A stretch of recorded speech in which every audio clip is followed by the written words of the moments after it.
To think about people who were willing to die for this country, who fought to fight for this country, and at the same time to be treated as subhuman. That you can't be a soldier because you're not even a human being. African Americans have served this country from the beginning. Black Americans were feeling like their humanity was more respected and accepted among allies than it was by the very country that they were fighting for. Because there's absolutely no way that you're gonna ask me to risk my life for this country out there and then come here and I'm gonna lose this battle to racism.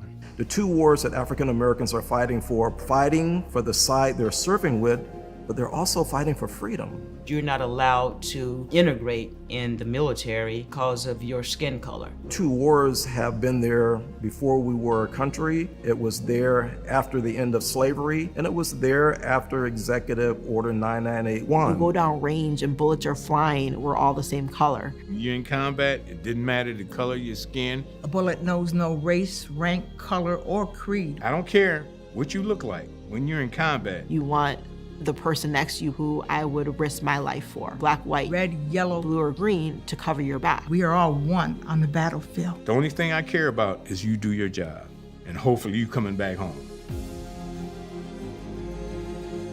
I don't know how you get the will to continue to fight, but they did.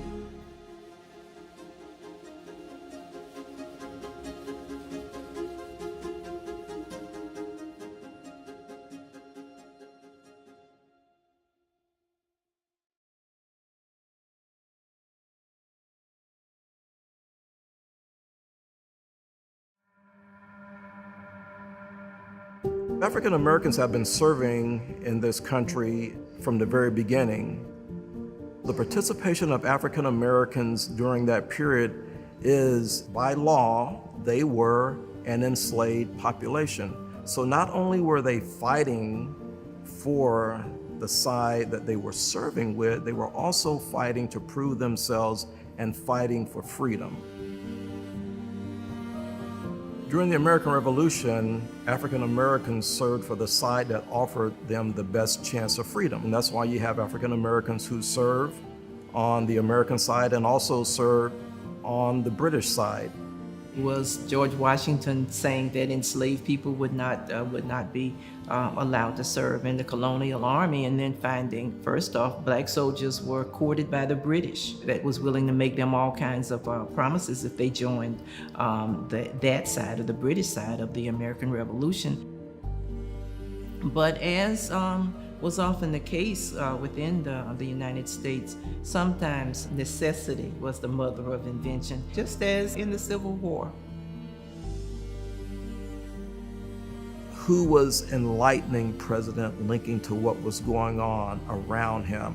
And that would be Frederick Douglass. Frederick Douglass is the former slave who runs away, buys his freedom while he's in England, comes back, writes a slave narrative that is then used on the stumps of abolitionist speaking tours until the Civil War. He says the side that first arms the black man will be the side to win. President Lincoln was not an abolitionist. He did not go into the Civil War to end this institution of slavery. He wanted to preserve the Union. So despite all of the effort of a Frederick Douglass to get Abraham Lincoln to enlist black soldiers, it was only when the North saw that it was in danger of losing the war that minds began to change. But when they got the opportunity, they went above and beyond. They understood that failure is not an option, that you cannot allow those people who want to define you as not mentally, morally, physically, psychologically fit to serve, that you can't allow them to win.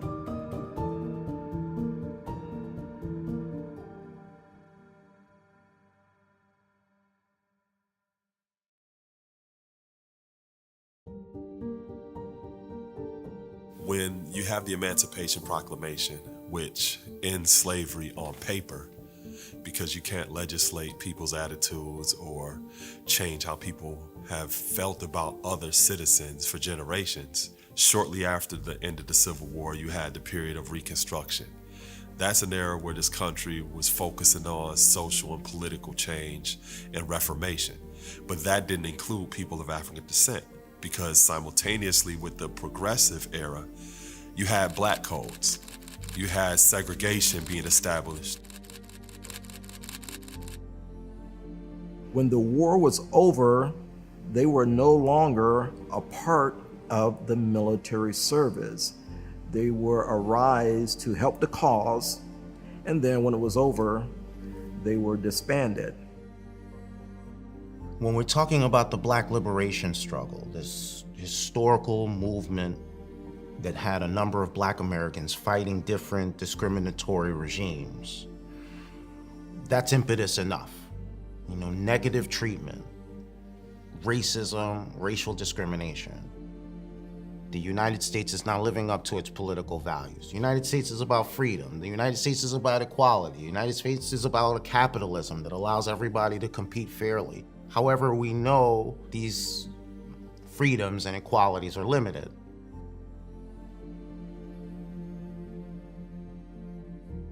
Jim Crow was the law of the land that says it's okay to forcibly separate the races. W.E.B. Du Bois was born right in the time of Reconstruction. So he's born 3 short years after the Emancipation Proclamation. And he's right in the midst where segregation is starting, where people who are classified as white actively denying the opportunity for black people in this country. W.E.B. Du Bois, because of his experience, getting his bachelor's degree and getting his doctorate degree and being an educator and writing books and teaching at a university, his experience was, you're not going to deny me anything. I am a man as equal to you, and all of the rights of citizenry belong to me just like you. And that's why he actually started the Niagara movement. In July of 1905, they actually called together a Congress of like minds, and they met right here in Western New York. And they called it the Niagara movement because the falls itself symbolizes the currents of change. Their goal was to end segregation, that we need to assert ourselves and require this society to do what the Constitution actually says. Booker T. Washington and W.E.B. Du Bois came together during the latter years of the Niagara movement. That is really the foundation which established the NAACP. The National Association for the Advancement of Colored People was established in 1909. Their first major victory was fighting the Grandfather Clause, which was preventing Black Americans from voting despite the 15th Amendment. There were efforts to raise awareness about Jim Crow segregation and to push for better treatment of Black Americans in wartime industries and in the military that led to A. Philip Randolph.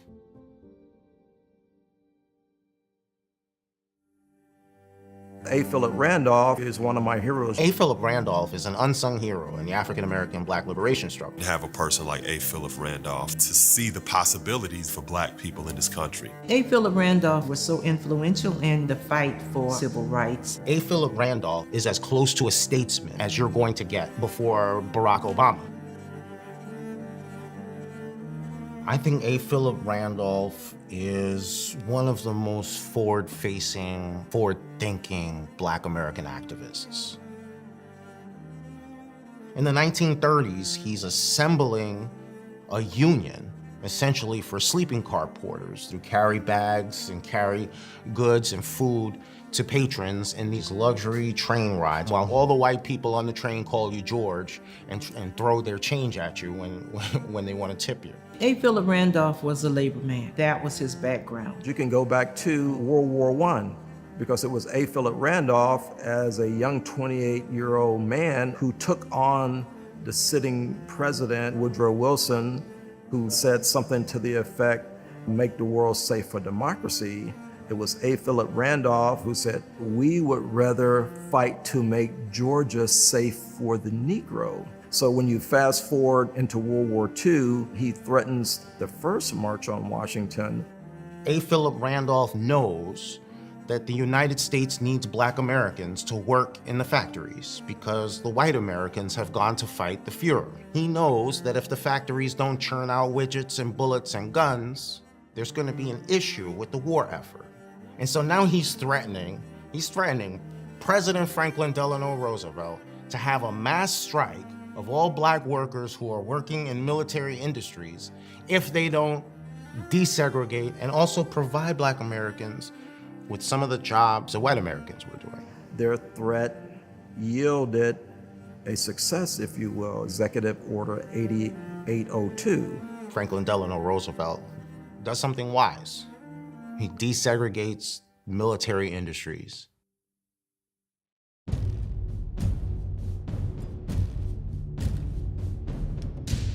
Franklin Delano Roosevelt's executive order is the desegregation of military industries. And that's one thing. That's Black Americans working in the factory on the war effort. But World War II, Black Americans are still fighting in separate units. They're fighting racism, fighting Jim Crow at home, and fighting racism abroad. During World War II, the majority of African Americans who served were in segregated units to serve in the 688 and the Mumford Point Marines. As one of the children of the 688, I never knew what she went through being in the military. Charity Adams was selected to lead a group of 855 African American women overseas on an unknown mission. And she was handpicked by an advisor to the president. After doing great things to improve the morale of the troops there, came home to Jim Crow America. The war effort looks really good for the United States. It's really easy when you've got a Hitler who's putting people in working camps and death camps. We are fighting against racism, genocide, but we're still committing evil against our own citizens. Daddy fought against Hitler, man's inhumanity to man. Daddy fought for our freedoms, for our country, for liberty, justice, for all. My father going over there fighting for this country, and when they come back, they're fighting to survive. You couldn't use the bathroom? You had to go on the outside the house to use the bathroom? He says, your niggas couldn't use no bathroom. You don't let nobody use that bathroom. They're being spat on, court-martialed, beaten for standing up for civil rights. They left their homes, they left their families to go do a job they had no idea they were going to be doing. We're being treated like dogs. We fought for this country. We nearly died for this country. We came back, we survived, only to die in the United States because of Jim Crow. A person like my father fighting for this country and fighting against Jim Crow laws. Germans treat us like humans. The French treat us like humans. Why are we coming home and being lynched in our uniforms? This is our American history. What Black people in this country actually went through. What our father went through is American history. I served in one of the powerful armies in the world. They have the whites on this side and the blacks on this side. And we all salute one flag.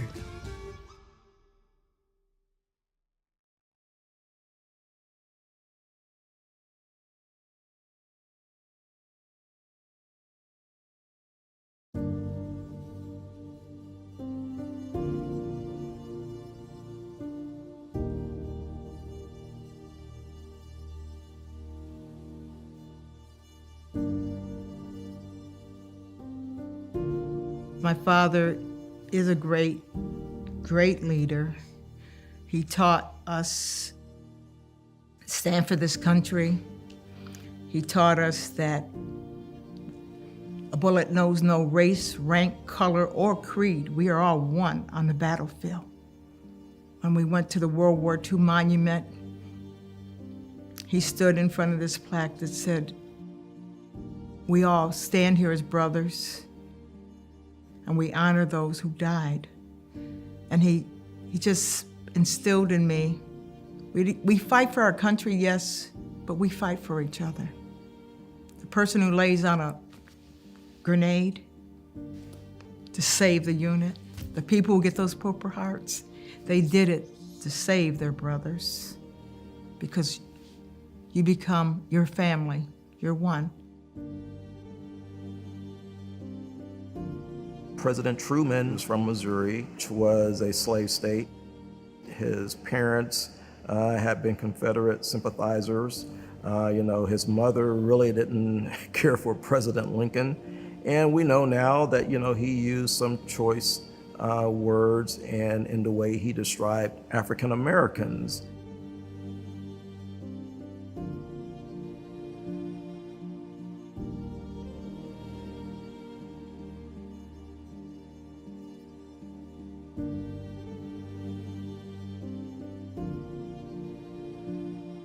When you become the commander-in-chief, when you become the chief executor of the United States of America, things change. Maybe you begin to view the country as a whole. What is the best for the country? And now in that role, he understands these are American citizens. They have served, having survived the war, and coming back to the United States and being brutalized, and some of them losing their lives.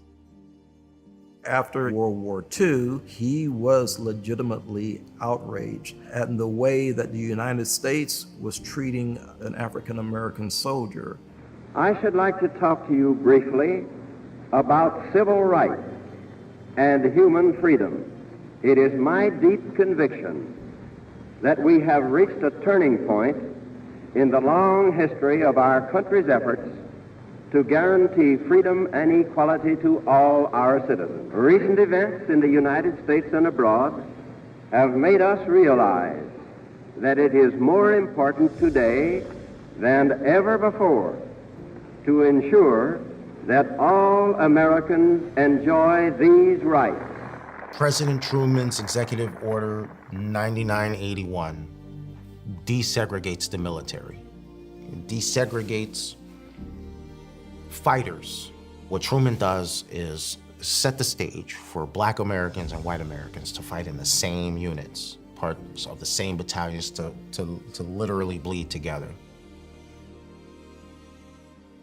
Yes, Executive Order 9981 overnight does not end segregation and discrimination in the military, but it is a beginning. Truman had a past which had a lot of prejudicial views, but he is the president that stood up to sign Executive Order 9981.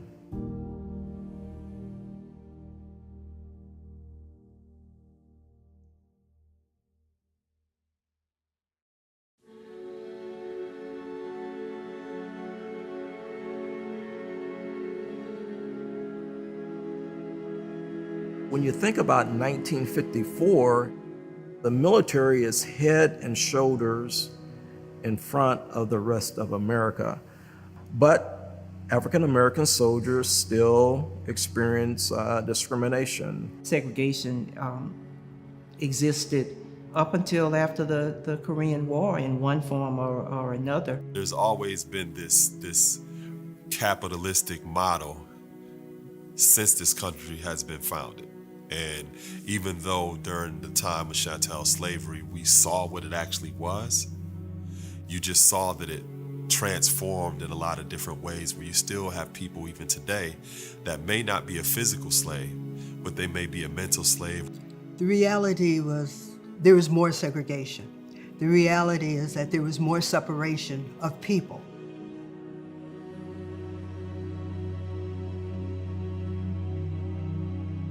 In the year 1966, I decided to join the military. For me, that was a way of life. I joined the military in 2005. I was a junior in high school, and it's just something that I felt like I needed to do. I've had an opportunity to be a part of something. My mother was terrified. I'm her civil rights activist daughter, being a African-American, well-educated woman, thinking she was equal or better. When I was in the military, there was a lot of segregation. You know, here I am fighting for this country. When we were coming in, we were receiving fire from the enemy. And then when the firefight was over, they asked me, said, anybody hit? And I go, I'm hit. Patch me up. And then I found out that my unit was in heavy duty combat. And I told the doctor to let me go because I needed to get back to my men. And I told him, if you don't let me go, sir, I'm gonna go AWOL because I gotta get back.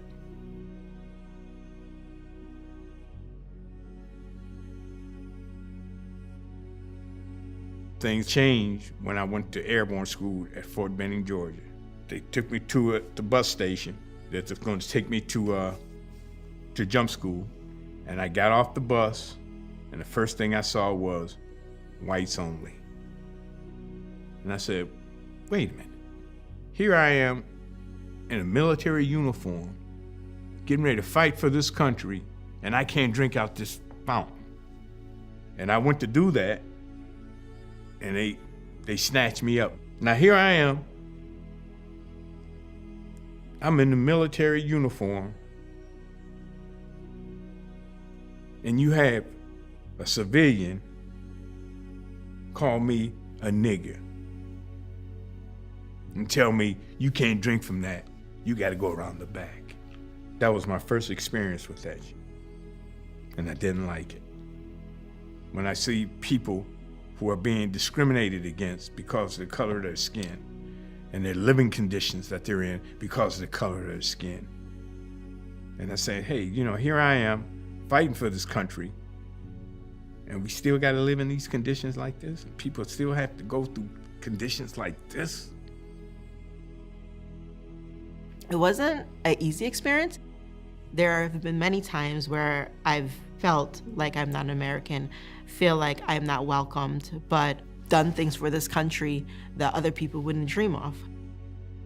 I was deployed in 2012, and I remember this night distinctly. It's the night President Obama won re-election. I've never been so scared for my life, ever. When the results come in, people just start flipping tables and just starting, oh, I can't believe this, beep, beep, beep, beep, beep, beep, explicit, is gonna be a president again. And remember, we're in the military. He's our commander-in-chief. He's still our commander-in-chief. And the way people are describing him, calling him a monkey and that kind of stuff. And if that's what they say about the president of the United States of America, what do they say about me when I turn my back? When I retired from the military, I decided to go back to school. I just got my doctorate. I just defended my dissertation, and I'm super excited. Like, I'm a brand new doctor. And some people say congratulations, and then I hear the conversation down the hall. I'll never call her a doctor. I don't care how many degrees she has. As a Black woman who has overcome things like dyslexia and gotten their doctorate, I came from a very small town that didn't have running water or electricity, and now I have a doctorate. I've served my country, but yet I still don't get that same respect, only because I'm a Black woman.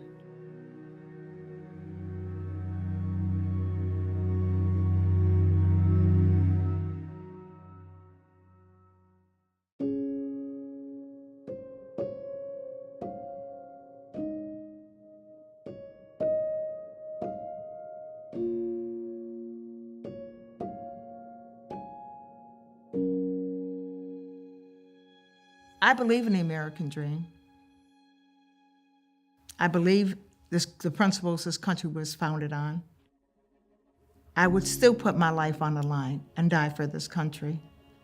African American soldiers love this country, defend this country, and we are proud Americans.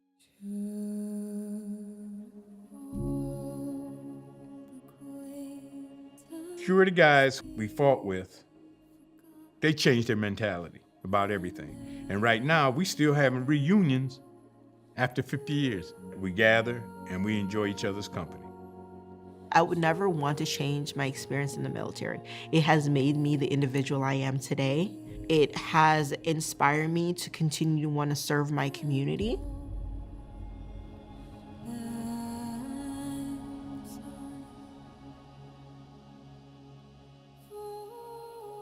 Having the will to keep fighting. And I feel that that's something that my father and all of those, and A. Philip Randolph and all of them, they passed along to us, that you cannot give up, that it was worth the struggle and the effort for the future.